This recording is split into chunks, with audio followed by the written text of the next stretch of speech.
Good morning, everyone. I hope everyone is having a great Sunday morning. Welcome to NUS College of Design and Engineering Virtual Open House 2024. I am Elton, a current student in the College of Design and Engineering, and I will be your MC for today. Before we dive into the exciting lineup of activities, let me provide you with some housekeeping instructions. First and foremost, please ensure that your microphones are muted throughout the presentations and use your official first name so that we can get to know you. Secondly, if you have any questions, please use the Q&A box to post your questions at any point of time during this seminar. Please refrain from using the raise hand function as well. We have a great team of program representatives at the back end who will answer any of your queries posted in the Q&A throughout this session. Let me take you through our program schedule for today. We will first have a welcome address by our acting dean, Professor Teo K. Leong, after which we will have an introduction to CDE's curriculum by our vice dean and assistant dean. Following that, we'll also be having a sharing on scholarships and our 4 second majors in CDE, namely Computing, Design and Engineering, Innovation and Design Program, Sustainable Urban Development, and Systems Engineering. From 10:40 a.m. onwards, we are having our respective program curriculum and student sharings. In CDE, we have a total of 14 majors, and in today's virtual open house, we have grouped them according to the 4 themes. In breakout room 1, we have Designing the Future, which consists of our architecture, landscape architecture, and industrial design programs. In breakout room 2, we have Reimagining Technology, consisting of our computer engineering, electrical engineering, industrial and systems engineering, and mechanical engineering programs. At 11:20 a.m. onwards, breakout rooms 3 and 4 will start. In breakout room 3, we have Creating Sustainable Innovation. The programs in this room are Civil Engineering, Environmental Engineering, and Infrastructure and Project Management. Breakout room 4 will be Impacting Lives. This room will have Biomedical Engineering, Chemical Engineering, Engineering Science Program, and last but not least, Materials Science Engineering. Kindly note that you do not have to leave this Zoom link to enter the breakout rooms for our respective programs.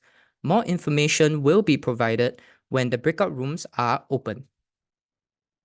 Before we begin our sharings, please also scan our QR code to view our Discover CDE brochure, which includes comprehensive information about all the programs we offer at CDE. I will leave this slide on for a few seconds.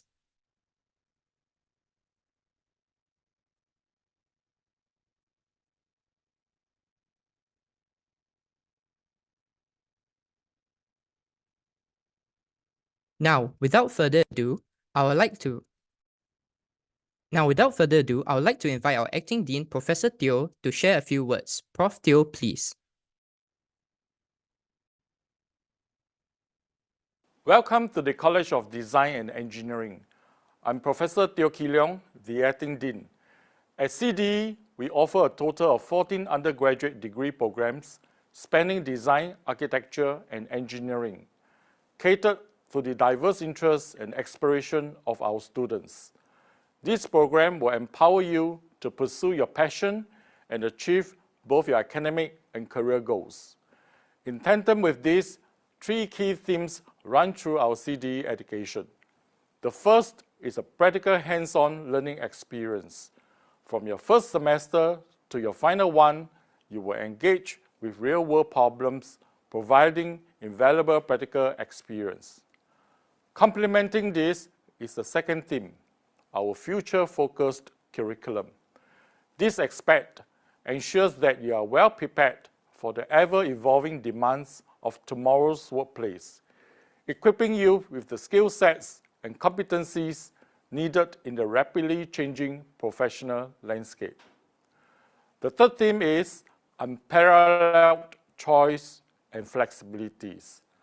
This unique feature allows you to tailor your educational experience. With our Build Your Own Degree approach, you have the freedom to choose the courses that align with your specific interests and career aspirations.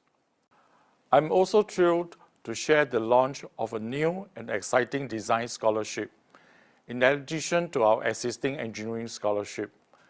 This is specifically designed for students choosing to study in architecture, landscape architecture, and industrial design. In addition to our educational programs, we are a world-class research institution with the best professors conducting cutting-edge and impactful research. Here, research and education are intertwined.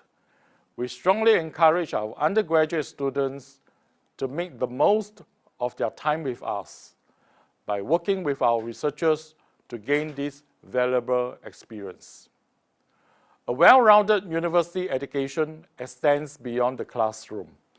Most of our students seize the opportunity to go overseas as part of their educational experience, whether for a semester, as part of our student exchange program, up to a year at NUS Overseas College, or as part of our summer and winter programs. On our campus, we have significantly invested in developing new student spaces, including a new canteen, study spaces, and areas to chill and relax. We host numerous students' clubs and society, ensuring that no matter your interests, you are sure to find like-minded individuals. We also prioritize student support and well-being with a team of full-time support staff ready to help and advise you. I would like to highlight that CDE will be introducing a new minor as second major in computing for all disciplines within CDE in this academic year. This initiative is in partnership with the NUS School of Computing. The overarching objective is to offer our young designers and engineers an opportunity to enhance their computing skills in the context of their chosen areas of study. Advancing literacy in this domain will not only make our graduates more appealing, but will also help future-proof them against the rapidly changing employment market.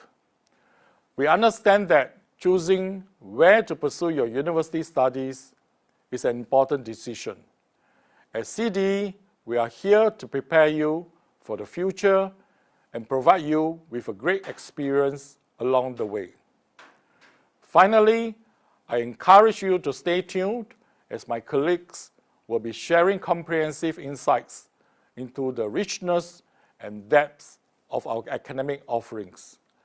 They will provide you with a closer look at the academic programs, ensuring you make an informed decision about your educational journey with us. Thank you.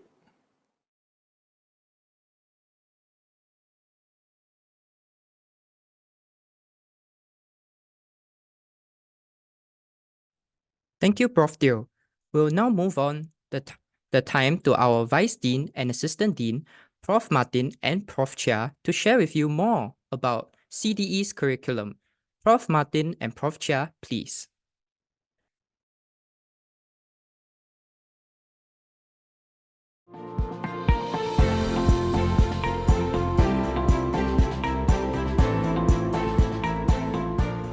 Hi everyone, I'm Martin. Together with Ming, I look after all of the undergraduate programs here at our NUS College of Design and Engineering.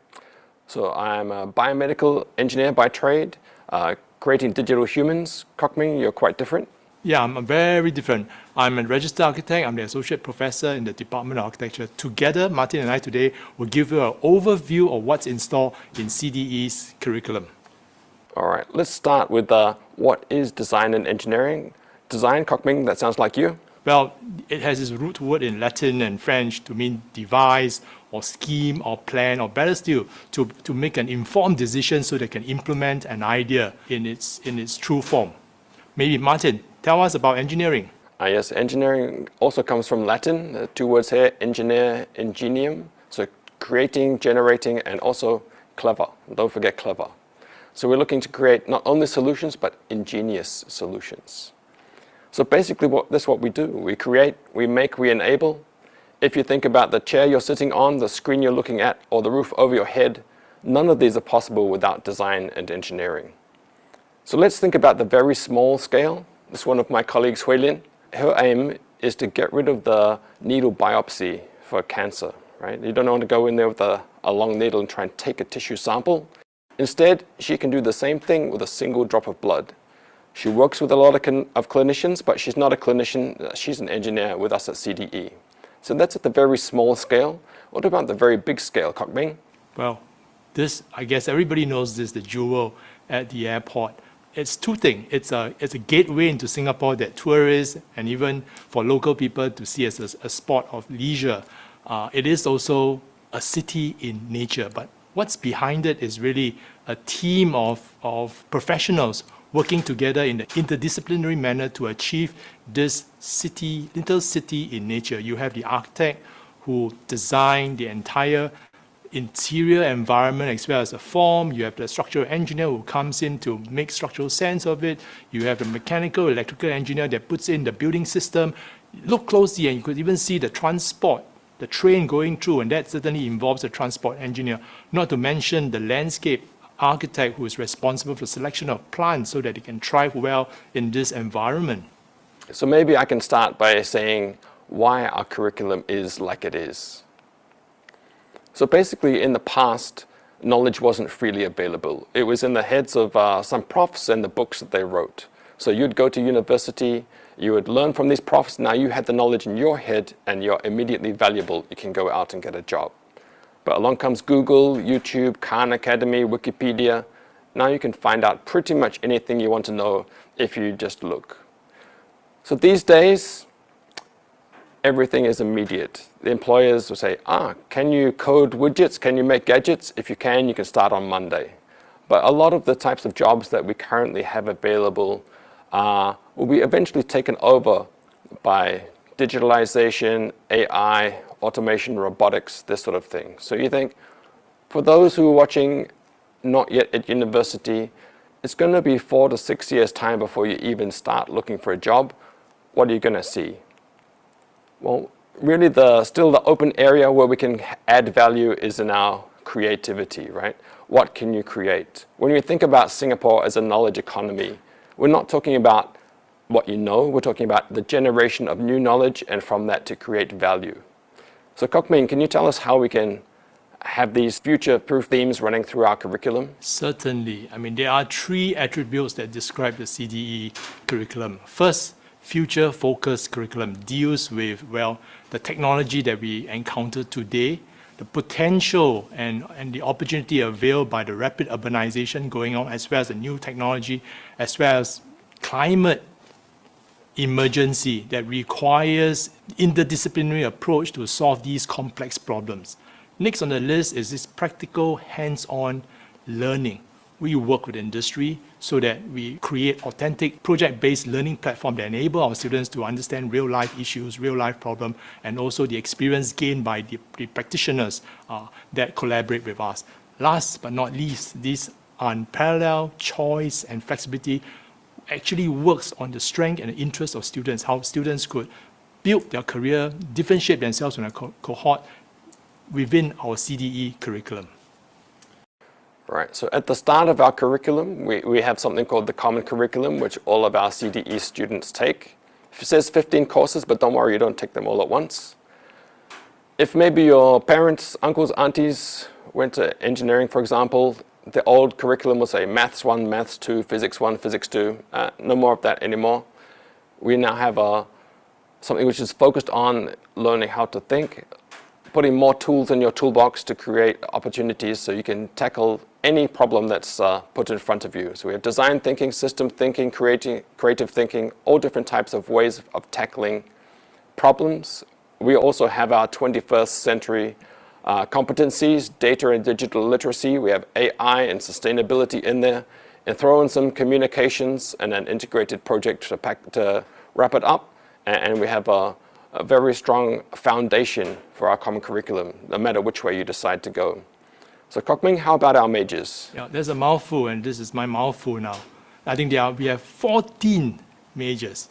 This is arranged in alphabetical order. I would always like to challenge myself to represent this. If you give it a sort of a juggle and then arrange in terms of scale. At the scale of a large environment, we have the landscape architecture program, and you have your environmental engineering program. And then at the scale of the building and infrastructure, we have architecture, we have civil engineering, we have infrastructure and project management. And the scale of system, computer engineering, electrical, mechanical, and industrial system engineering. At the scale of the human being, industrial design, and biomedical engineering. And the scale of the cell, atom, and molecule, you have material science engineering as well as chemical engineering. Quite a mouthful, but I think these are all the 14 programs that's in store for any students who are keen to join CDE. But wait, there's more. There's one more part, and that's our unrestricted electives. So basically, if you do the maths, you'll see that 25% or one whole year of your 4-year degree with us is completely unrestricted. You can choose whatever you want. We do have a lot of very nice packages for you to choose from, second majors, minors, and specializations, but you can actually choose not to choose any of those. You can go on extra internships, this sort of thing. And the good news is you don't have to spend your unrestricted electives within our college. You can spend them anywhere on campus. All right, so how did this stack up into a degree? Well, let's assume that the blue that you see, the common curriculum, is like the foundation that all students in CDE enrolling into CDE will have to take. And then the next stage, what I call the core, it's almost like a column. That's where you go into the discipline that you are keen to develop your career. And the best part is what I call the differentiator, which is the unrestricted electives that enable you to create interesting combination. Like, for example, if you want to dwell into the depth of it, you can take 2 specializations, or a second major, or a specialization and minor, or 2 minor, or maybe just one a minor and a mix of topics or electives that interest you. Yes, so we say we have a lot of choice, but it's helpful to show you graphically just how much choice you have. This is the jigsaw, right? Here's minor, for example. Yes, there's my jigsaw. So if I put a few minors up there, you think, okay, is there something that interests you? So my background's biomedical, so maybe I'm looking for integrated health as a minor, which is run by our School of Medicine. I'm happy to take that. If I look at my hobby, maybe I take the minor in music, right? But maybe you don't see anything yet which attracts your attention. I'll add a few more. All right, how about now? Anything that piques your interest? How about now? No?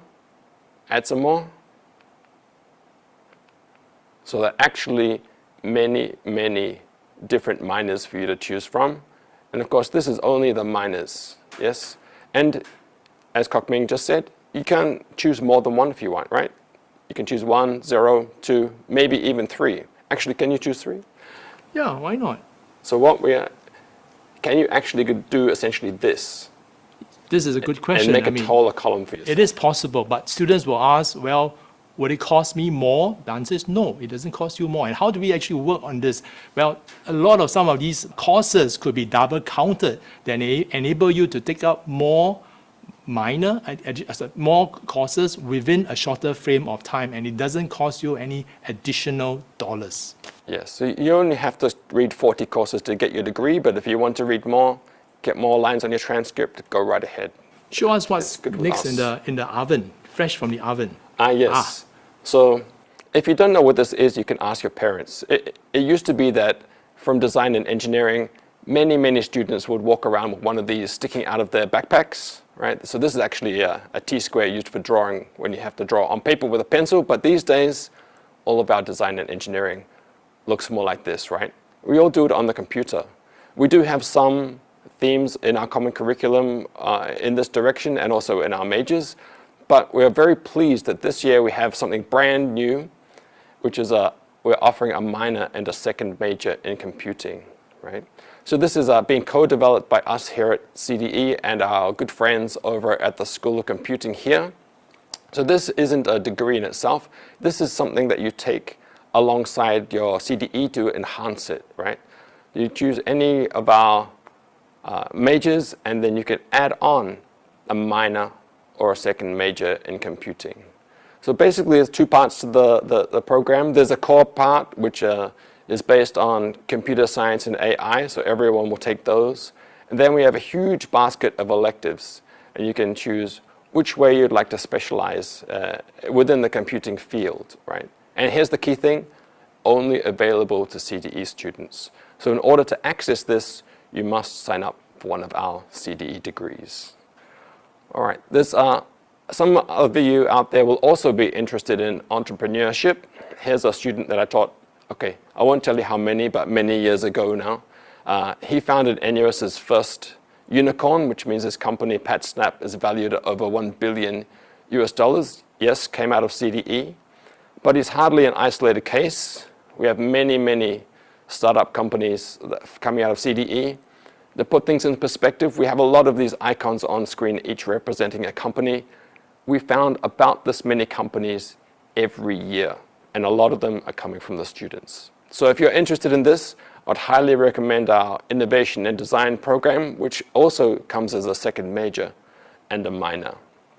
All right, so our students are very entrepreneurial. Cockman, I'm sure they also win awards. Yes.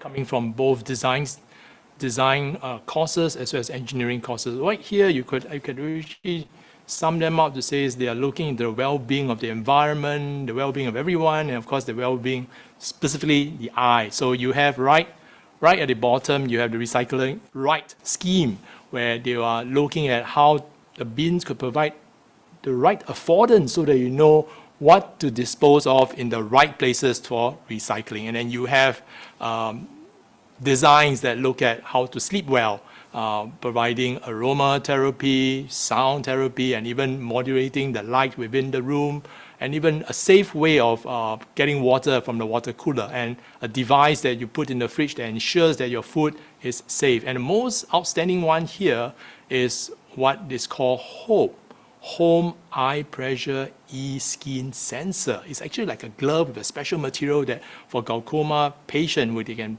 put it over the eye, and it takes the reading of the intraocular reading. And that reading is being transmitted to the doctor, who could prescribe the right treatment to the patient.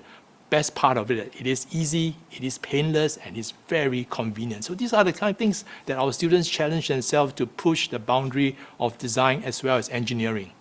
Yes, so that one won the James Dyson Award for international, not just for Singapore. Oh, so they did very, very well. That's fantastic. All right, so I would recommend that if you get the chance, do come and spend some time staying on campus, right? We have a lot of different accommodation options for students. So even if you live in Singapore, still highly recommended. And the choice of options really depends on what you want to put in and get out of your on-campus experience. So for the residential colleges here, right, UTown, Ridgeview Residential College, and NUS College, you will take some courses as part of the college program, but don't worry, they're not extra courses. We have a good deal with them, and they meld into the common curriculum. For student residents and hauler residents, there's not an academic component, and it really depends, are you wanting to do a lot of CCA activities, or you just like a place to stay, right? You can choose between them. Houses is quite new. Their focus for the houses is more like on well-being and pastoral care, so if that's what you're interested in, houses are very good. So if the parents can shut your ears, another good thing is you spend some time out of the house, you can learn to be a bit independent in a safe environment, and of course, if getting out of the house onto campus isn't far enough away from your parents, you can. We have far, far away places. So this is classroom outside campus. We have a student exchange program that we have tied up with over 40 countries in 300 plus universities. So each student will really get an opportunity in their course of study in NUS to have a student exchange program experience. And if those who are interested in startup, there is the NUS Overseas College, where we have these colleges almost in every continent. I mean, in Paris, in Munich, in San Francisco, in Silicon Valley, within Asia, you have in Bandung, Bangkok, Hanoi, and even Shenzhen. Of course, within your core courses, there are opportunities of field trips and study that helps to enrich and enhance your learning experience. All right. So now, here's the more, I guess, mundane. Hopefully we've excited you enough that you would like to come and join us here at CDE, College of Design and Engineering. Now it's about how do you do so. So everything goes through our Office of Admissions, or OAM. So if you Google OAM NUS, you'll find them. And if you want to join us in CDE, you'll need to pick one of these 5 options in the portal, right? So architecture, landscape architecture, industrial design, what we call interview courses. Computer engineering is a joint program with our School of Computing. But what if you want to do, say, mechanical engineering? You don't see it here. Well, it turns out that this engineering thing in the middle here is actually covers the other 10 engineering disciplines. We call it a common admissions system. So basically, for those 10 engineering programs on the right, we have a common admission requirements and a common admission standards. So if you choose this one in the admissions portal, you go to another page that says, which major do you prefer, right? You can choose only one. The reason is we guarantee your first choice, right? There's no need for a second choice. If you get in, first choice guaranteed. There's also the option to decide later, and this can be quite popular with our national servicemen who are going away for 2 years and may change their mind while they're away. Of course, you can also change your mind when you get back. There's no problem as well. In terms of what you need, I won't spend too much time on this because it's also on the Office of Admissions website. But the right column in the next few slides never changes. In architecture, industrial design, landscape are all what we call interview courses. That doesn't mean you necessarily sit face-to-face across the desk from someone. I know for industrial design, you have to make a Velfie, right, a video selfie, and send it into them, for example. For computer engineering and engineering, we will interview you for scholarship and maybe borderline, but most people we won't be interviewing, okay? So the key things are, for our interview courses, all of the joining words are or, right? So you look at this big long list, they all joined up by or, so you only need one of those, yes? For engineering, computer engineering is an and, so you need maths and physics, chemistry, or computing. For engineering, the common admissions, the 10 majors there, you just need maths, that's all. So this is for A-level students. For IB, it's pretty much the same, but the terminology has changed from H1, H2 to SL and HL, right? So the only thing to note here is that for our engineering degrees, we require MAA, Maths, Analysis, and Applications. So we can't accept the MAI Maths for IB students. But the other programs, yeah, no problem.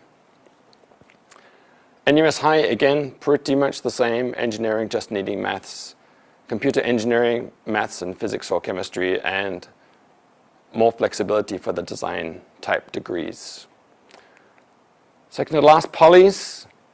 So then any diploma can apply for architecture, industrial design, or landscape architecture.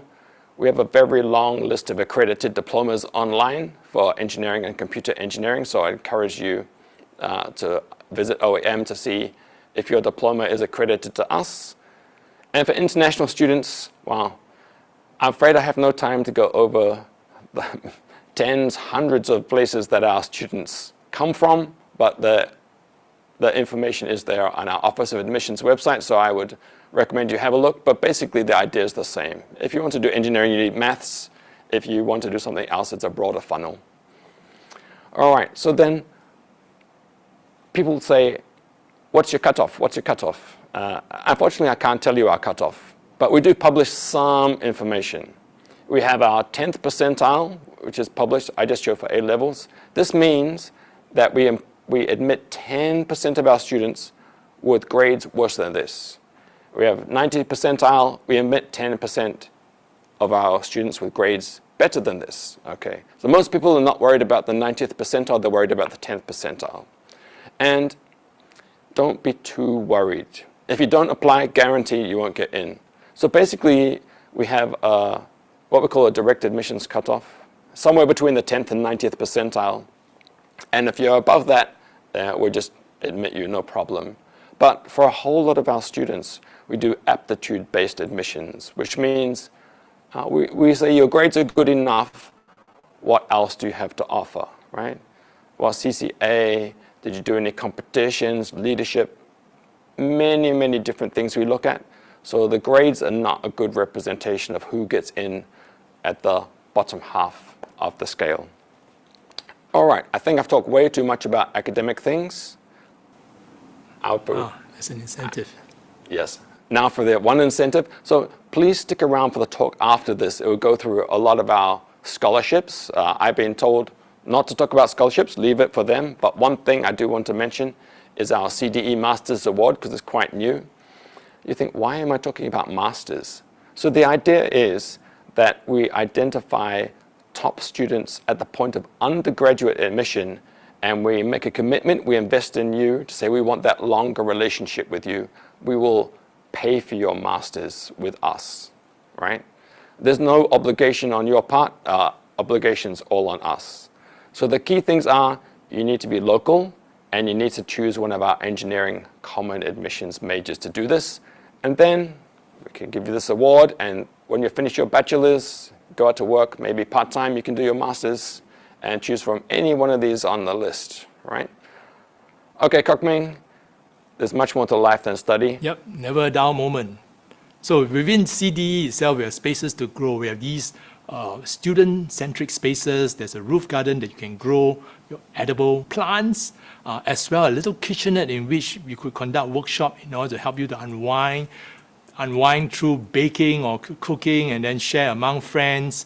And also there are design and make spaces in which you could explore materials, making new gadgets, just to enrich and complement your learning experience within CDE. We're going through a lot now, have aircon as well. Yeah, of course. It helps to de-stress, right?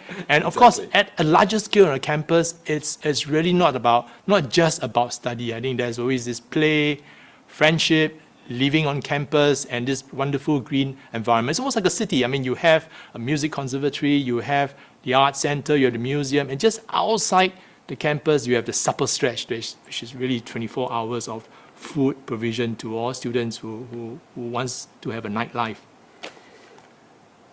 And then on that note, really, I hope Martin and I have inspired and enthused you to really consider joining CDE. On that note, we look forward to see you.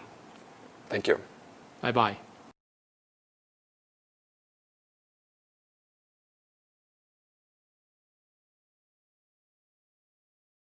Thank you, Profs, for the insightful sharing. A gentle reminder to the attendees, if you have any questions, please feel free to use the Q&A window to post your questions at any point of time during this seminar. Whether you're curious about our academic programs, research opportunities, or student life, our knowledgeable staff are here to provide you with the valuable information and guidance. Now, we'll move on to the next segment, which I believe many of you might be interested in. Prof. Alberto and e-scholar Mervyn will share more insights into scholarships in CDE. Prof. Alberto, please.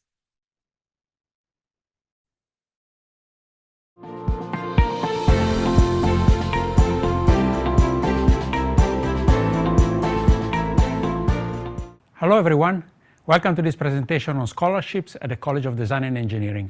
I'm Alberto Corrias, I'm the Director of the Engineering Scholars Program and the Design Scholars Program.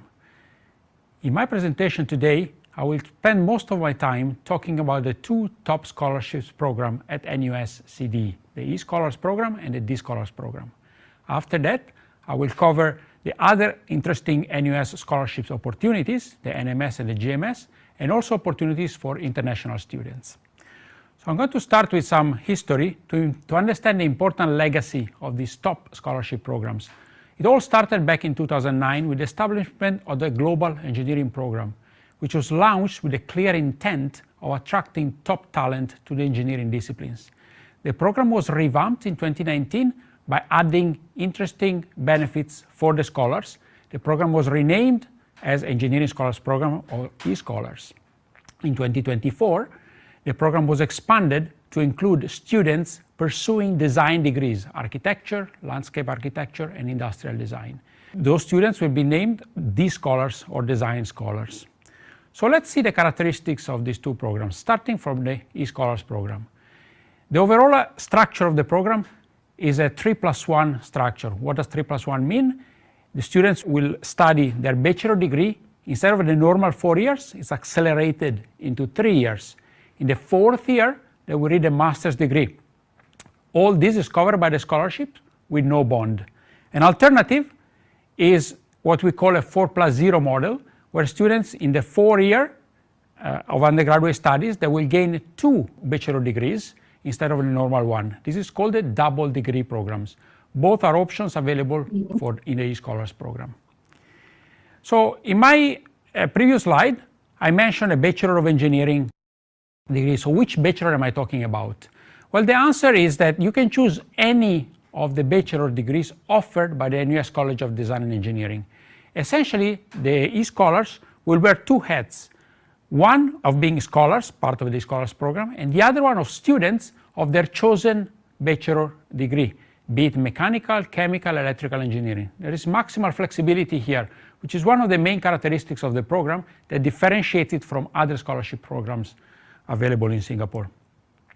I also talked about a master's degree included in the scholarship in the 3+1 model, and the same question might have occurred to you. Which masters can a student choose? NUS CDE offers a variety of master's degree, and all of them, the coursework master's degrees, are included in the scholarship.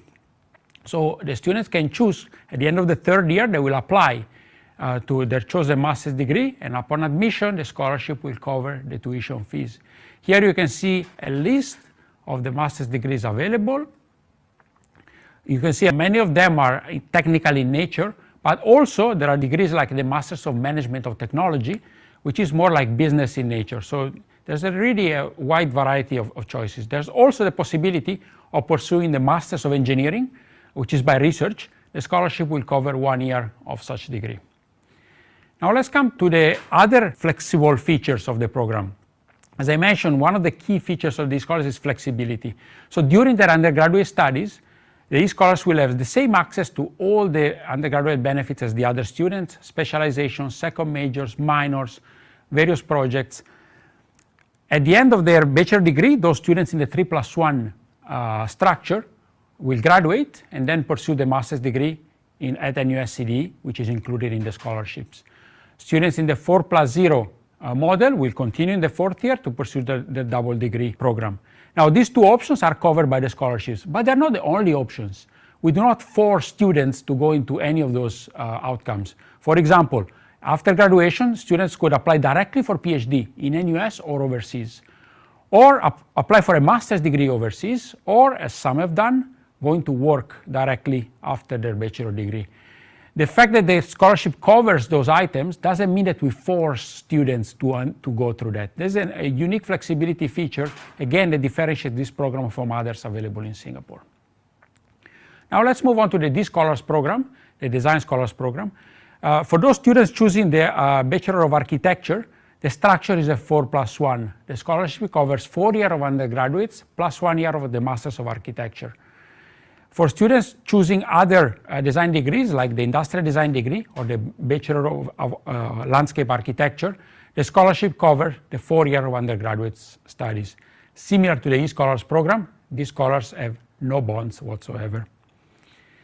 Now let's come to analyze the benefits that the scholars have as part of these programs.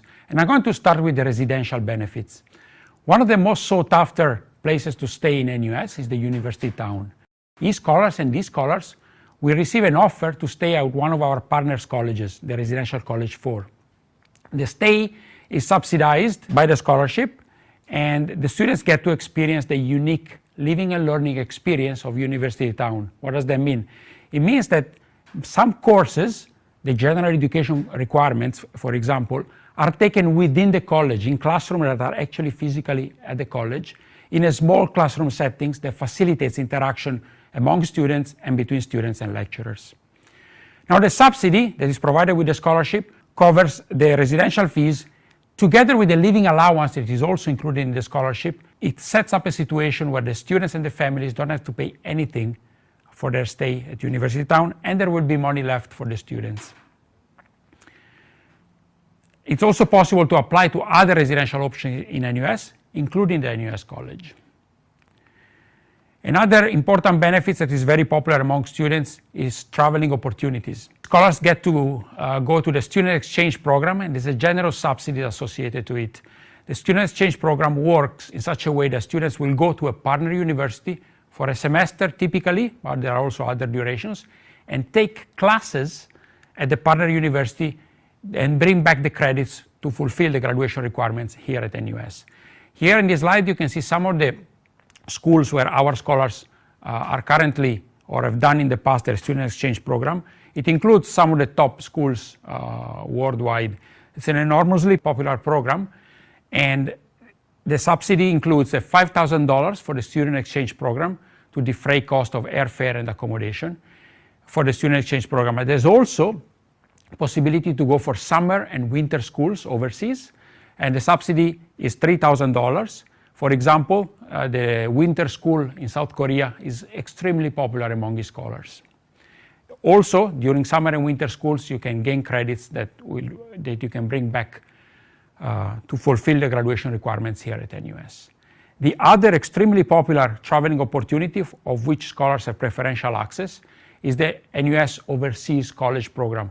This is a slightly different program because, unlike the exchange, this involves an internship overseas, specifically in a technology startup company.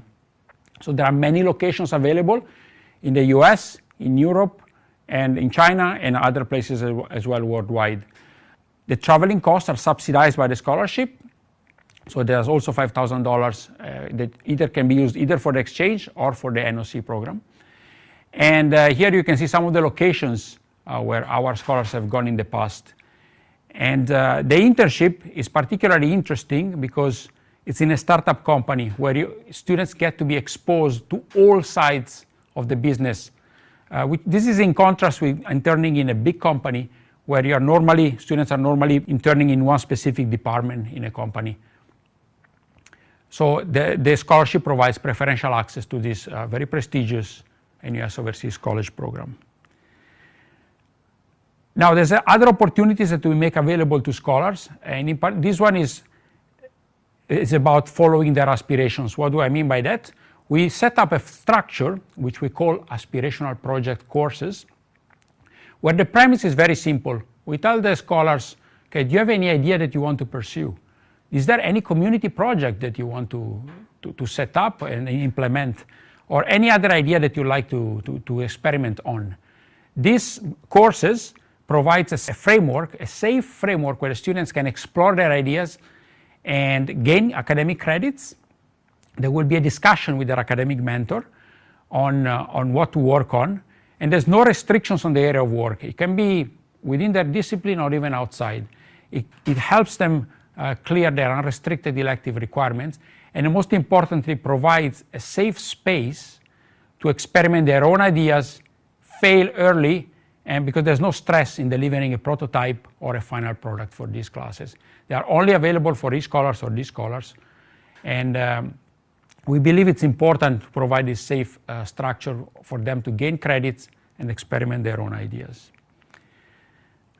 We also bring our scholars to the local industry. Here you can see some visits, pictures from visits that we've done after the COVID restrictions were lifted. We visit various companies which they're very happy to welcome us. They present to our scholars unique internship opportunities and job opportunities after graduation.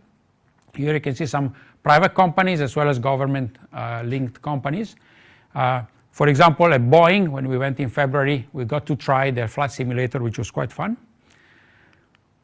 I briefly touched upon mentorship in my previous slides.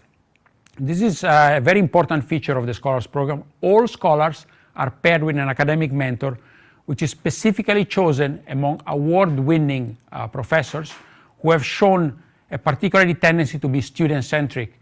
They have vast experience in mentoring students, advising them on electives to choose, career pathways, second majors, minors, specializations, how to navigate the interesting flexibility that the NUS degrees have to offer.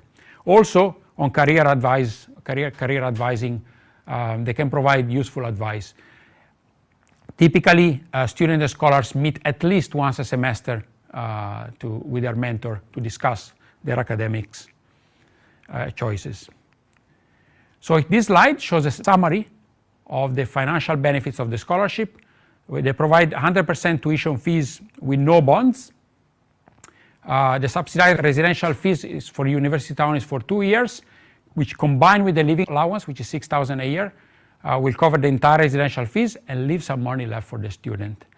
The subsidy for traveling, student exchange, or summer or NOC, and summer and winter schools add up to $8,000. And there's also a computer allowance of up to $2,000.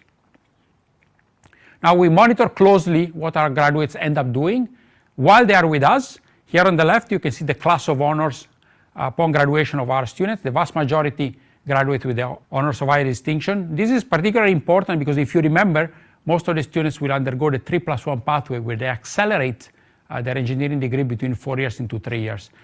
These numbers tell us that actually they are still excelling in their academics despite the acceleration. After graduation, we're particularly interested in figuring out how many of the students end up working in the engineering field. The majority do, and some of them go into further studies, whereas a minority of students work outside of engineering. Talking about employment, here you can see some of the private companies that our graduates of Scholars and GEP, the predecessor program, end up working. Here you can see in every area of engineering, the top companies and most sought after companies, we have graduates working there at the moment. Here, I point your attention to the Moderna logo. One of our graduates was at Moderna in Boston at the height of the pandemic, in the most dramatic moment of the pandemic, and he was the person responsible for the scale-up of manufacturing of the Moderna vaccine and worldwide distribution of it. He was a Singaporean and a graduate of our program. Here you can see some of the schools where our scholars do graduate studies after finishing the eScholars program. Here you can see some of the most prestigious schools worldwide. And here I point your attention to the Duke NUS Medical School. Some of our graduates choose to go for a medical school, a graduate medical school here at Duke NUS after finishing the eScholars program. Also, of course, many of our graduates end up in government agencies or start their own company, as you can see at the bottom right here. This slide shows a summary of the two scholarships I've been talking about, the eScholars and the D-Scholars, the first two columns, compared with other scholarship opportunities for Singapore citizens. The third column shows the Global Merit Scholarship, and the fourth column shows the NUS Merit Scholarship, or NMS. Now, as you can see, the eScholars and the D-Scholars are the one with the highest benefits. They are the only ones that include the master's degree. And I also point your attention to some intangible benefits. There is not only academic advising provided with the eScholars and D-Scholars, but also administrative advising. We have a scholarship office that takes care of the scholars and help them navigate the intricacies of choosing classes in the US, navigating administrative issues like clashes between classes. If you ask any of the scholars, they will tell you that that's an extremely important help in their university life over here. None of the scholarship provided shown in these slides have any bond. Unlike the scholarship available for international students, all these come with a bond. There are options for students coming from ASEAN countries, students from Asian countries, excluding Singapore, of course, and students coming from any other countries in the world. Here you can see their benefits and their various duration of the bonds. So how to apply? Well, for the engineering degrees, once you apply to NUS, there is an option that pops up after you choose any of the engineering degrees. The question is, do you wish to be considered for the Engineering Scholars Program? If you choose yes, your application comes to the Engineering Scholars Office, and we make a short list based on grades, and all shortlisted candidates are interviewed for the decision whether to make an offer or not. For the Design Scholars Program, is similar. Your application will come to us if you apply to NUS scholarships Okay, so the option to apply to NUS scholarships is actually encouraged for all students who are interested in any scholarship, including e-scholars. Here, I would like to mention our community of scholars that I encourage you to reach out to. Here you can see their website and their Instagram channel. You can see some pictures here of their bonding events that they run, which we support. And also they also have a band, they play instruments, they find time to have fun during their studies here at NUS. Here you can see some links to our website, the NUS Scholarships website, and also a link to the financial aid. I have not talked about bursaries in my presentation, but here you can see a link where you can find more information about it. I will leave this up for a few seconds. And these are links for more information, including an email where you can write to us for any further information you may need. That's all for my presentation. Thank you for listening.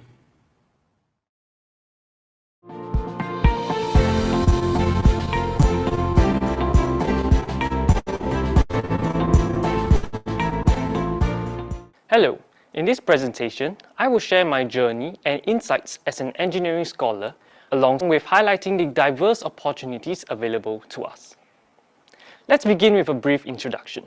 My name is Mervyn, and I am presently a Year 3 electrical engineering student enrolled in the Engineering Scholars Program.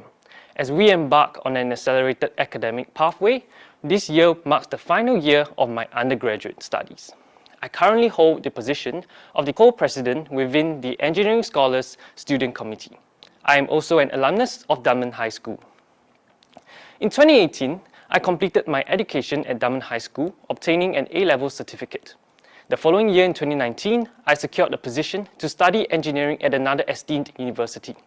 In 2020, my visit to the NUS Open House proved pivotal.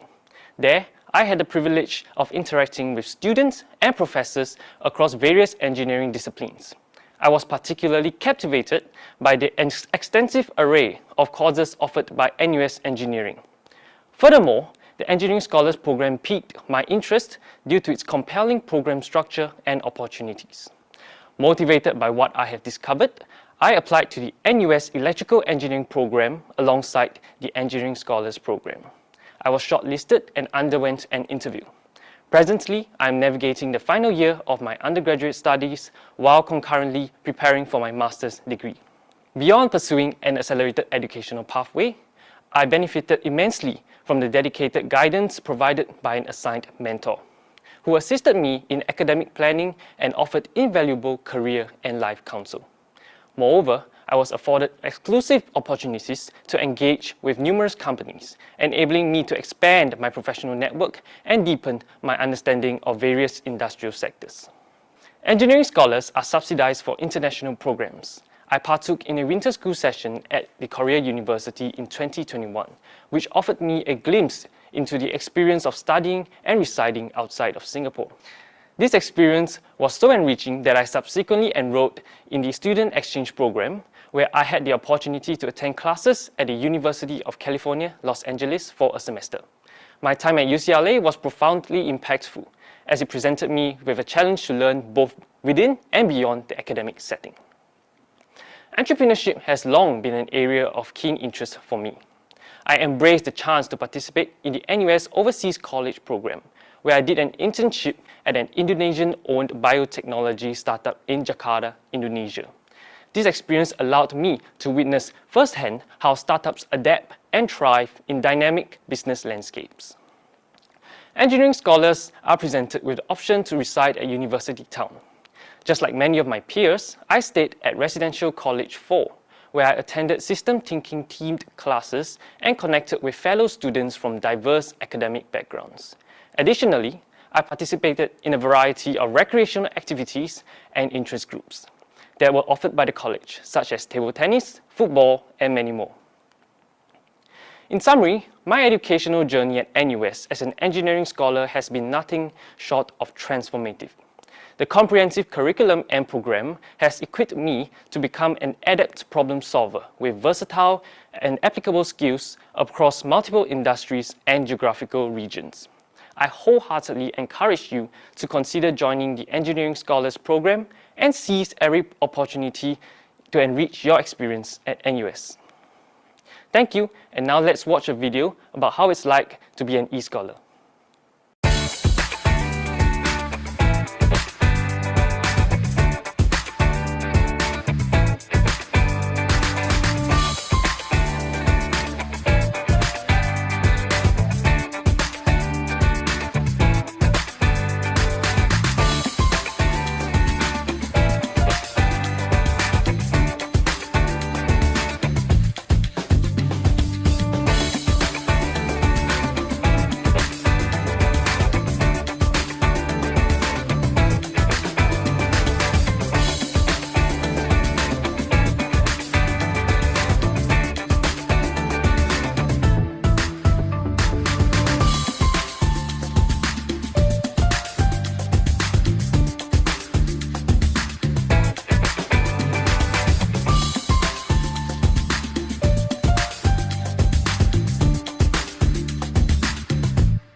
Thank you, Prof. Alberto and Mervyn, for your sharing. We will now pass on the time to our faculty from the 4 second majors in CDE. We'll first have second major, Computing, Design and Engineering, followed by Innovation and Design Program, Sustainable Urban Development, and Systems Engineering. After all 4 presentations have concluded, we will also have a live question and answer segment where our professors will answer any of the questions you have posted on the Q&A box live. With that, let us have Dr. Rajesh to kickstart our sharing for our second majors. Dr. Rajesh, please.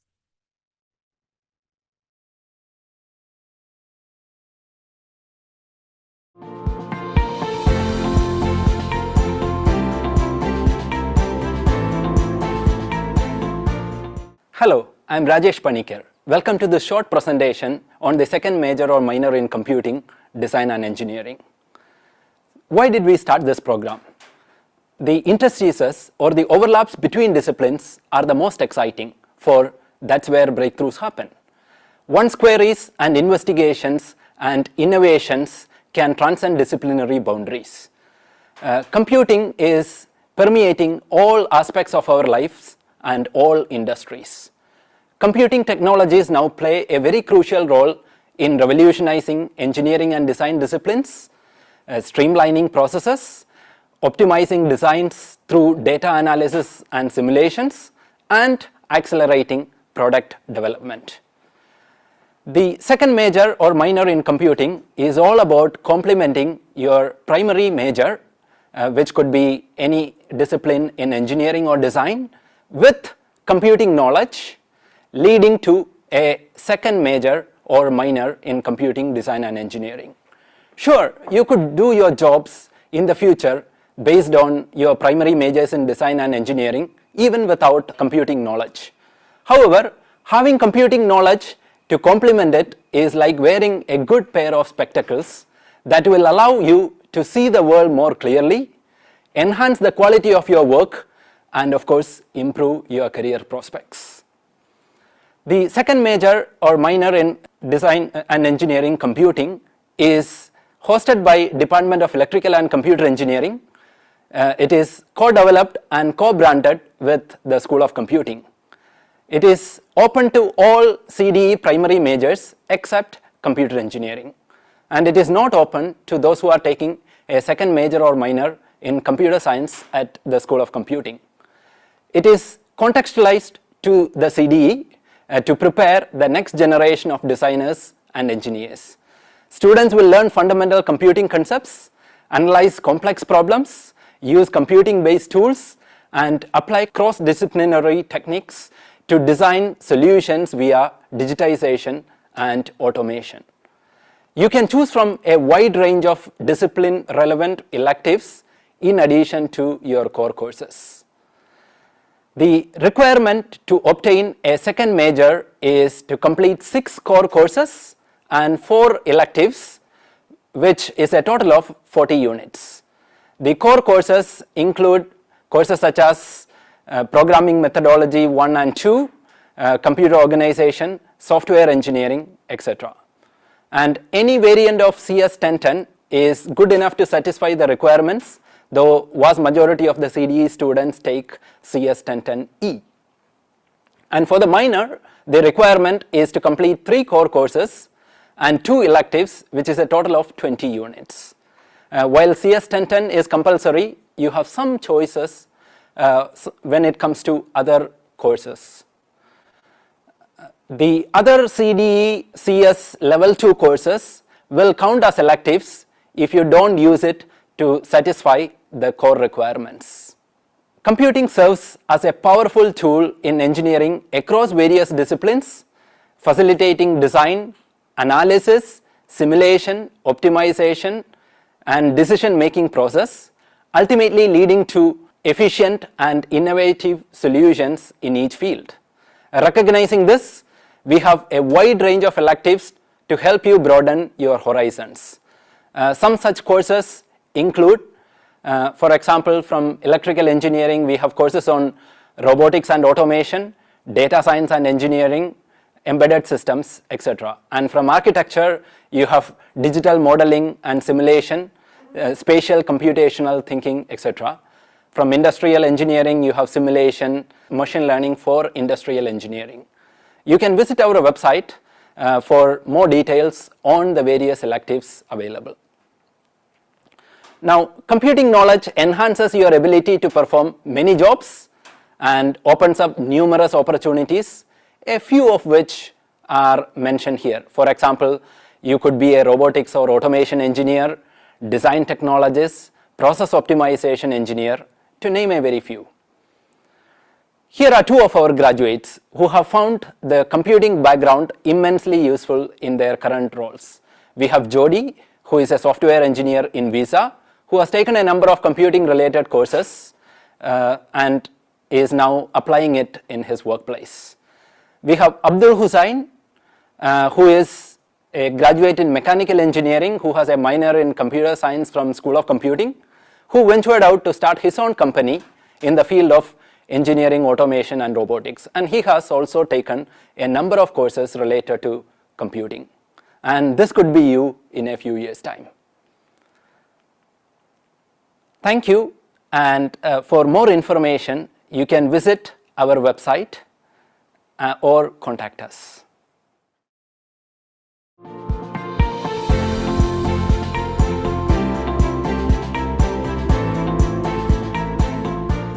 Hi everyone, I'm Dr. Yen, and I would like to tell you about the Innovation and Design Program, also called the IDP. There are 4 things you should know about the IDP. Firstly, the IDP is an interdisciplinary program where you will work with your peers from different disciplines and learn through open-ended hands-on projects. The focus of the projects will be to solve real-world problems, which typically require expertise in different areas. This will typically involve solving problems by designing, testing new products, services, and experiences. The Innovation and Design Program is offered as a second major or minor in Innovation and Design, which you can take along with a primary major from any discipline in NUS.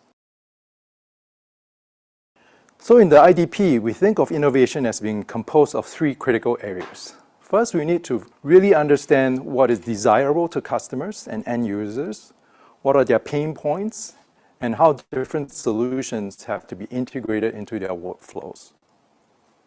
Second, We also have to understand how to create a viable business venture in order for the innovations to be sustainable.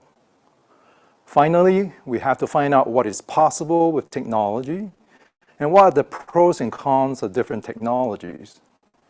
We strive to be technology agnostic and try to identify the most suitable technologies for each problem that we're trying to solve.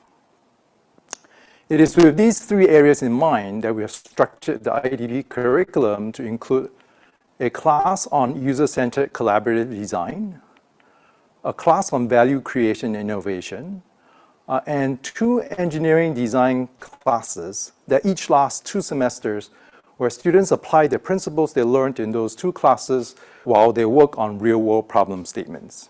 So in the design process, we actually emphasize different steps, including empathizing with the user, defining the problem statement, ideating to find solutions, and then we prototype and test, and we repeat the process again and again. So it's very important for us to actually get feedback from our users and find whether the solutions we are developing are actually helping them solve their problems. And so in here, we will be learning lots of different frameworks and tools and methods for understanding and creating innovations. So in the IDP, you'll be working on hands-on projects that have real-world impact. You'll be working with peers and mentors from different disciplines, including architecture and industrial design, arts and social sciences, computing, engineering, science, and even business. So some of the examples of projects that our students have been involved in include on the left here, a pre-crawler device for KK Hospital. This is to help infants with neuromuscular disorders actually move and get feedback. We have another project that was with SGH where we wanted to automate blood transportation between the blood bank and the operating theater. We also have projects, for instance, where the students are actually developing a electric race car. It's an F1 type race car, and they've actually been entering international competitions and been doing fairly well. We also have projects with Boeing Digital Solutions, where we're looking at future aviation cockpits, where you could potentially have a single pilot handling an airplane. We also have projects with Bang & Olufsen, where we're looking at designing sustainable consumer electronics. We have projects with DB Schenker, where they're looking at how to monitor energy consumption in warehouses. And we also have projects where we're looking at intelligent farming systems and also looking at ways to convert food waste to lactic acid, which is a very kind of useful commercial product. We also have students that are competing in international competitions. For instance, on the right here, we have a Bumblebee, which is an underwater autonomous vehicle, and they've actually been very successful in several competitions. And we also have a team of students that actually built nanosatellites that will launch into space. And we currently have 1 satellite actually orbiting the Earth right now. And the next one we're going to try to launch in 2025. So these are sort of some of the industry partners that we work with, from healthcare to consumer electronics, and to town councils, JTC, and so on. So a lot of sort of real-world problems that we can get from them. We also have a lot of students that actually form startup companies. So one of the sort of advantages of having students from different disciplines is that they find that they have all the complementary expertise to actually create startup companies. And so we've actually had quite a number of students actually create startup companies. We also have students that have actually graduated and gone on to work in very big companies like Apple, Dyson, HP, Dell, gone into sort of energy management companies like Shell, banks, and all different sort of sectors of industries. So how do you apply to the IDP? Students who are applying to take up one of the engineering majors, you can select the IDP as a second major, as a double major program. So for instance, if you're taking mechanical engineering, you can select innovation and design as a second major. And you can also switch to doing innovation and design as a minor after matriculation. But if you don't join us at the point of admission, you can also still join us at the end of semester 1 or semester 2. There'll be invitations sent out via email for you to apply. And for non-engineering majors, it's the same. You can actually come join us after semester 1 or semester 2 via the invitation over email. So how do you get admitted into IDP? You have to first be admitted into your primary major. So you have to check the admission requirements and the grade profiles for that. But after that, there's no extra requirement to be admitted into the IDP. And so if you are interested in what we do and want to try us out, you're welcome to join us. You can also join us at the end of semester 1 or semester 2. So if you want to find out more, please check out our website, and we look forward to seeing you.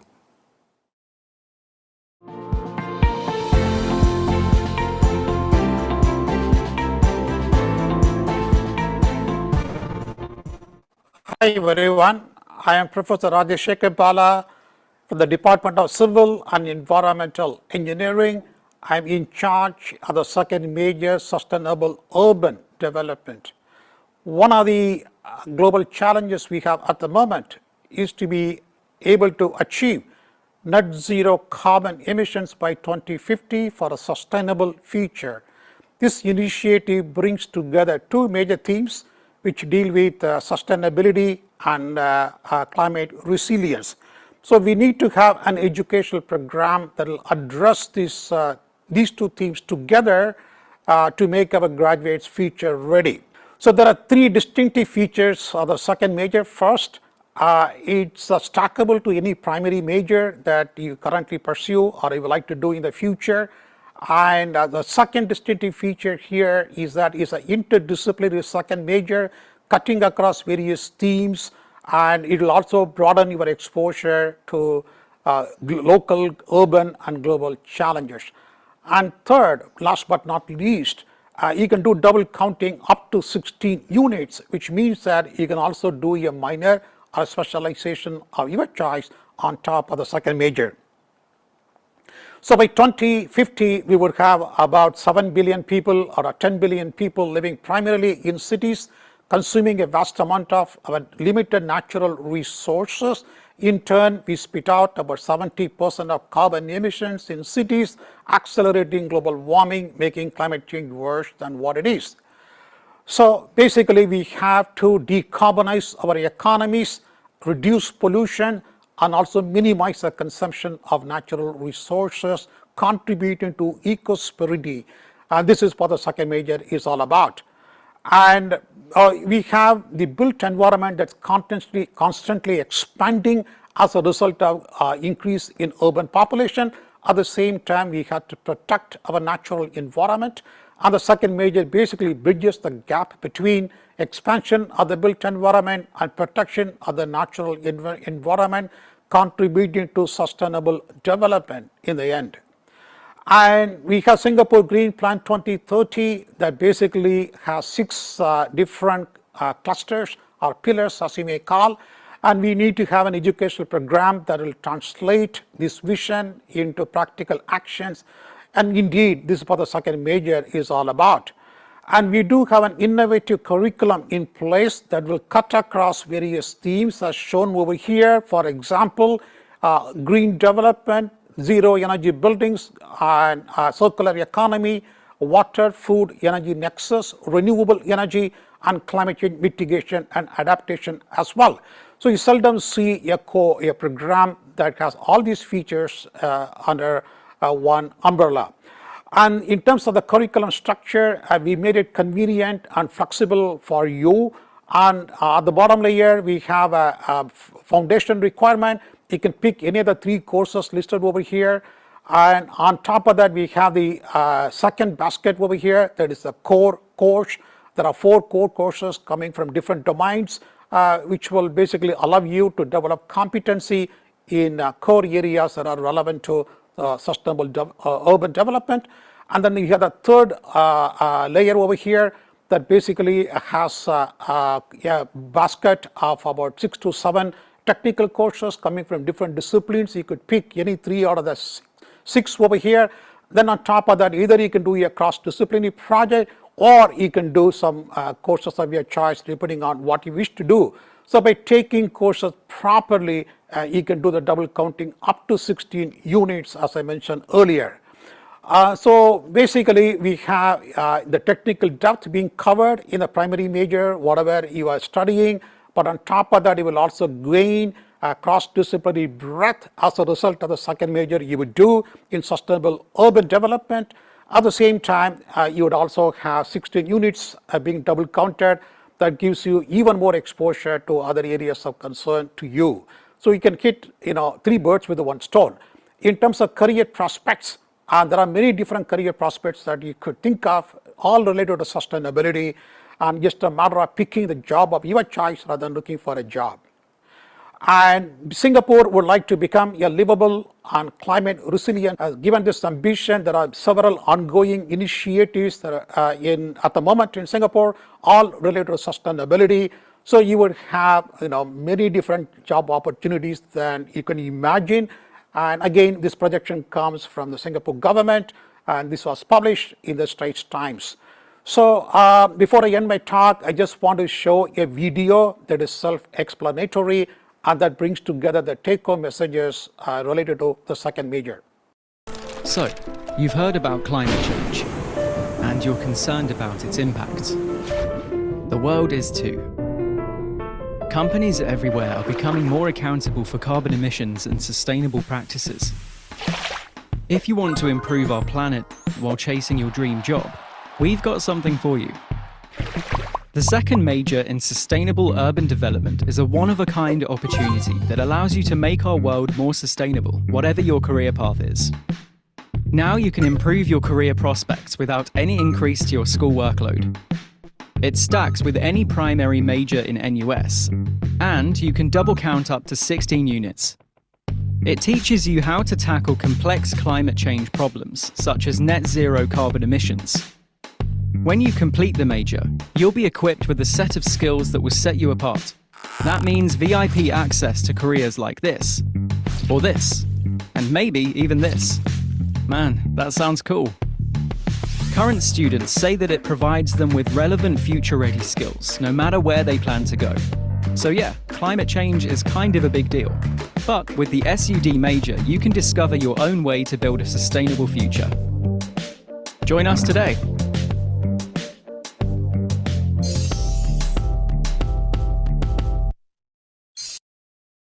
Yeah, if you'd like to know more about the second major, feel free to contact me anytime via email or give me a call. I'll be more than happy to interact with you and answer your questions, whatever you may have. Thank you very much.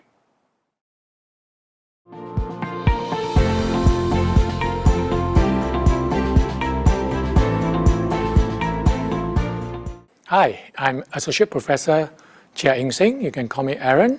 I'm from the Industrial Systems Engineering and Management Department in CDE. Today I'm going to talk about the second major in System Engineering, and I want to start off with, why do we need to take System Engineering, right? And you know that the world is getting more and more complex.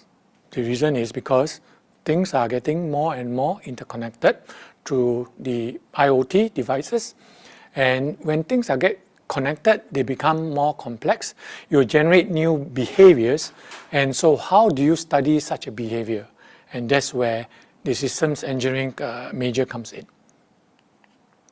Secondly, you probably know that sustainability is the key word nowadays. Now, in system engineering, one of the key concepts that you learn is about life cycle, right? So when you look at life cycle, we look at starting from even getting the raw materials, how much, for example, carbon does it emit, down to when you develop a product and you use it, and then when you dispose it or you recycle it. So now when you look at sustainability from this whole life cycle perspective, right, you take care of right from the beginning until the end.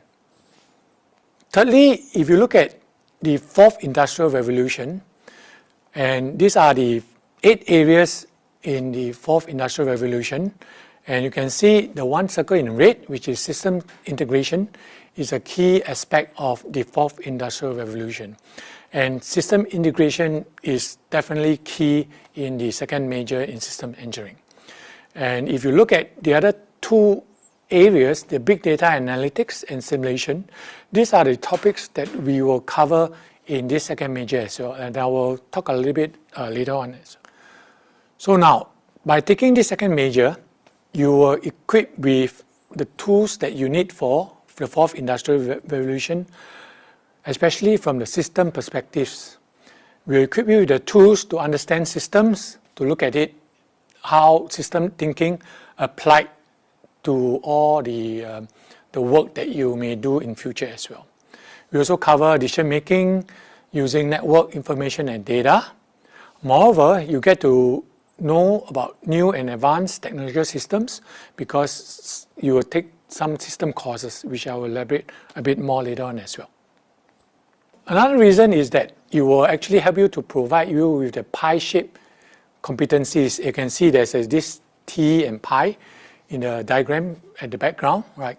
And when you are only belonging to one particular discipline, then you need to know a little bit more on the other disciplines and how can you integrate all the disciplines together as well.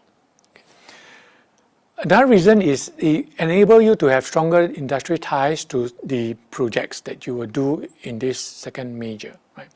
And one of the focus that we have is actually to help those who are people with disabilities, right? So when we, for example, your system engineering project could be a project that how do you help patients with dementia? Or how do you enable those who are blind to take a bus? Okay, so these are some of the more interesting projects that you may encounter. So these are the three groups of courses that you take in this second major. The one on the left-hand side are the core courses, and that's where the system engineering project resides in. And you also take the fundamentals in system engineering as well. In the middle, these are your elective courses. So courses like your decision making, your simulation, and all that, which I mentioned early on. You can choose to take them, or you can take two other courses such as statistics and so on and so forth. Finally, on the right-hand side, you have two system courses, which you could actually do them as part of the department that you come from, right? And in that case, then you can double count the system courses as well. If you choose to do a minor, you have to take all the core courses. The only difference is that your project is only one semester instead of 2 semesters. So when you take it, you can choose to take it when you first admitted to NUS CDE, and then at the end of the 5th semester. If you take it later than that, you will not be able to complete your second major within the 4 years of your education here. And you need to have a GPA score of at least 3.5. And of course, all these are subjected to approval and availability because you have very limited places. All right, if you need to know more information, this is the website that you can access all the information provided. Thank you.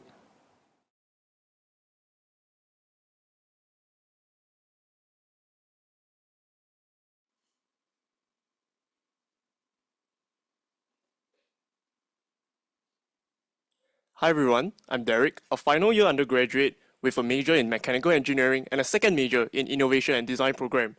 So whether you're considering adding a second major to your academic journey or simply just curious about the opportunities available, you are in the right place.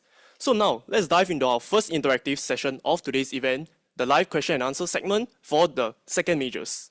To kick things off, feel free to type your questions in the Q&A box, and our panelists and presenters will do their best to address them. Don't be shy, we are here to help. All right, we do have a first question from Clara David.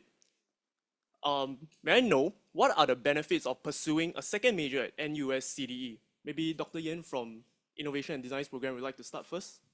Sure. I can think of maybe 3 possible reasons, right? So one is as our world becomes more interconnected, I think it's important to have breadth of expertise, right? So by doing a second major, you can complement some of the things that you're learning in your primary major. Secondly is sort of different learning styles, right? So some majors, for instance, in innovation and design, there's a focus on project-based learning, right? So if you are, if you don't like taking exams and prefer to kind of work on real-world problems, delivering solutions to industry partners, that might be something that you want to do more of, right? And thirdly, I think the opportunity with the second major allows you to network with more people, meet more students from other disciplines, and so in some of our cases, students who are interested in forming startup companies can actually find co-founders, right, from the second majors, because they have people from different sort of backgrounds who can actually complement each other to form a founding team, right? Dr. Rajesh from Computing, would you like to comment? Indeed, we are living in a world where we talk about a lifetime of careers rather than a career of a lifetime. So having more expertise in different topics is certainly extremely beneficial. Thank you, Dr. Rajesh. So following that, for sustainable urban development, who are the major industrial partners for the course? Is there any that you could highlight? Maybe we can have Prof. Bala to comment on that. Yeah, the second major, sustainable urban development, provides you with cross-disciplinary breadth in subjects of emerging interest. For example, how to let countries achieve net zero carbon emissions. So having said that, after you graduate, you will have an opportunity to interact with various sectors that will cut across transportation, power industry, and other commercial sectors as well. So the key question to answer here is how can you help companies achieve net zero carbon emissions? And so you will play major roles, for example, as being sustainability director, ESG specialist, and carbon footprint manager, and so on. Thank you, Prof. Bala. Maybe a question for Prof. Aaron from Systems Engineering. So can students from non-engineering backgrounds pursue the Systems Engineering second major? Do you recommend that? Well, yes and no. I think to some extent it would be good. As engineering, you need to have some mathematics or science background. But I think if you think you can cope up with some of the courses that you take, then we welcome you as a student, certainly. Yeah. Thank you, Prof. Aaron. Maybe a follow-up question for the Innovation and Design program, Dr. Yen. So how can I apply for projects like the very famous FSAE or Bumblebee in Innovation and Design when studying at NUS? Well, so I think there will be a range of projects that you can get involved in. So for the FSAE, for instance, there's actually a boot camp that you go through, and depending on how you perform during the boot camp, you'll be selected. Bumblebee is very similar. There's also kind of a boot camp that the students will go through. But I think there's also opportunity for students to self-propose projects, right? So if you're really passionate about a project that you want to work on, that's something that you can come to us and we'll help you kind of craft sort of the scope so that you can actually do it, within, the time that you're given. So there are actually, sort of a lot of different projects that you can choose from, and, there will be, different types of sort of criteria, for instance, selection camps, boot camps and so on. But yeah, it's, there's a lot of opportunity. Yeah. All right, thank you, Dr. Yen. Next up, we have a question from Jamie Koh. So may I know, Prof. Aaron, what is the difference between doing ISE as a first major versus a different first major with Systems Engineering as a second major? All right, thanks for, it's a very good question. The first major in ISE, you cannot take one or the other. You cannot take both as a second major and first major. The first major in ISE concentrates a lot on more of the quantitative courses. So you cover a lot of OR, operation research, mathematics, and so on and so forth. The second major, the emphasis is more on the system part of things, right? So we are looking at everything from a system. If you know that, nowadays everything is all interconnected. So without looking at things as a system, you will find that, you may affect something else and cause something else to fail because of failing to look at it from a system perspective, right? So, and of course, then the second major in system engineering is less quantitative in nature, although there's still some courses that you have to take.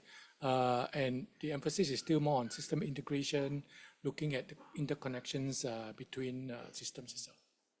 Thank you. Thank you, Prof. Aaron. Maybe a question for Dr. Rajesh from computing. So what is the difference between CDE's second major in computing versus the School of Computing second major in computer science? Okay, that's a good and a very natural question.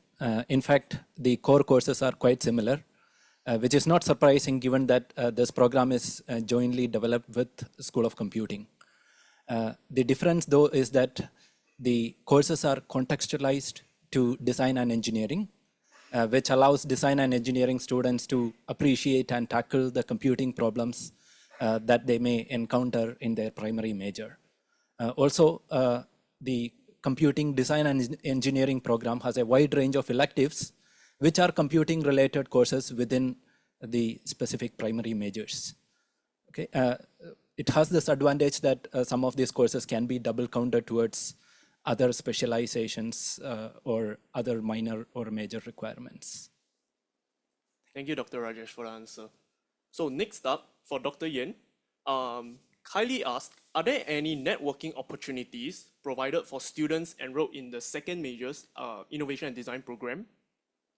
Yeah, so we have, sort of several occasions. So for instance, we have a class which is this Ideas to Startup, where we have students who are interested in, kind of creating startup companies.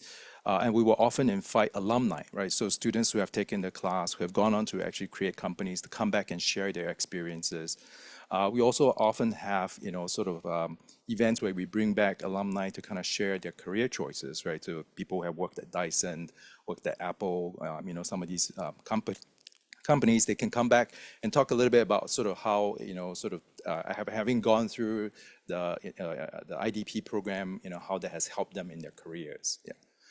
And so the other thing is that the projects that we do are often with industry partners, right? So already in a lot of their projects, they're already talking to companies, they're talking to industry players. So there's actually a very natural, very sort of extended contact that they will have with industry. And a lot of times actually some of these people in the industry are alumni, right? So they are actually, from our own program, they've gone on to become, sort of innovation managers in some of these companies, and they'll bring projects back to our program. So there's actually kind of a natural sort of synergy there. Yeah. Thank you, Dr. Yen. Yep. So maybe a question for Prof. Bala from Sustainable Urban Development. Are there any hands-on experiences, such as fieldwork, available for students in the Sustainable Urban Development? Certainly, we have some courses that will allow you to do some fieldwork and gain what we call experiential learning. For example, we have a course called Resource Management and Circular Economy. As part of this course, you will visit some waste management facilities in Singapore, including electronic waste management. And then you will figure out as to what's currently being practiced by industry, what's the lacking, and how can you fill the gaps by doing this field work. Likewise, we have another course offered by the Department of Built Environment that deals with energy management and total building performance. As part of these two courses, you will have an opportunity to visit School of Design and Environment Building 3, where we have about 1,000 solar panels deployed on the roof of a building to make the building more energy efficient. In fact, it's a positive energy building. So you produce more electricity through solarization than what you actually consume. And again, that field work opportunities are also available in those two courses. Thank you, Prof. Bala. So I also hope that this answers your question about how real-world case studies actually applies into SUD itself. So another question for Dr. Rajesh. Joe actually asked on this very hot topic of artificial intelligence. So how does your second major integrate AI into your curriculum, or is it even possible to integrate it into it? In fact, one of the core courses is indeed related to AI or machine learning, which gives students a good starting point into exploring AI and ML further. And then the subsequent core courses make them well equipped to create programs and applications in a generic sense, but which can be specifically applied to artificial intelligence. And then there is a huge basket of electives, many of which are related to ML or AI, which students can choose to deepen their expertise in the relevant topic. Yes, thank you, Dr. Rajesh, for commenting on the very hot topic of artificial intelligence now. So, unfortunately, it looks like we are running out of time for today's live Q&A session. However, if you have any further questions or would like to learn more about our second majors program, feel free to visit our NUS CDE website. We'll now move on to the next segment for today's program, which is CDE 14 Majors Program, Curriculum and Student Sharing. I will now pass the time back to Elton to share more details. Elton, please.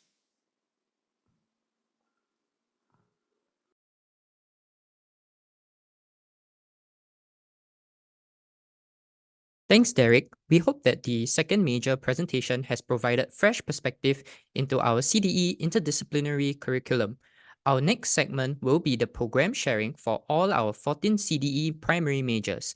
In a moment, we will be opening all 4 breakout rooms. The breakout rooms consist of 4 CDE undergraduate program clusters. The first, Designing the Future, which consists of Architecture, Industrial Design, and Landscape Architecture.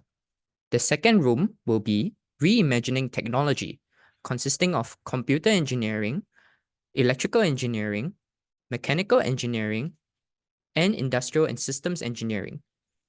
The third room would be Creating Sustainable Innovations, consisting of Civil Engineering, Environmental Engineering, and Infrastructure and Project Management.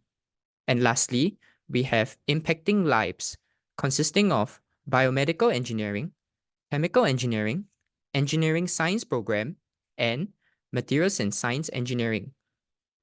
Breakout rooms 1 and 2 will start promptly right after this at 10:40 a.m., while breakout rooms 3 and 4 will start slightly later at 11:20 a.m. For those of you who are new to Zoom breakout rooms, let me quickly guide you through the process. For those tuning in on a laptop or PC, at the bottom of the Zoom, you should be able to see the 3 dots. Click on it and select Join Breakout Room, after which you may select the room you would like to enter. If you are using a mobile device, select the Join Breakout Room icon and then select the room you would like to enter. If you would like to jump between the rooms, the steps are the same. However, if you would like to exit all breakout rooms and come back into the main session, you may do so by selecting Leave Room at the bottom right, followed by Leave Breakout Room. Please do not select Leave Meeting, as that will mean exiting the virtual open house entirely. If you encounter any technical issues or have trouble joining a breakout room, please don't hesitate to reach out to our support team via the Q&A window, and one of our moderators will assist you promptly. In addition, in the breakout rooms, we also have a great team of program representatives at the back end who will answer any of your questions posted in the chat window throughout this session. Now, without further ado, we'll be starting the breakout room.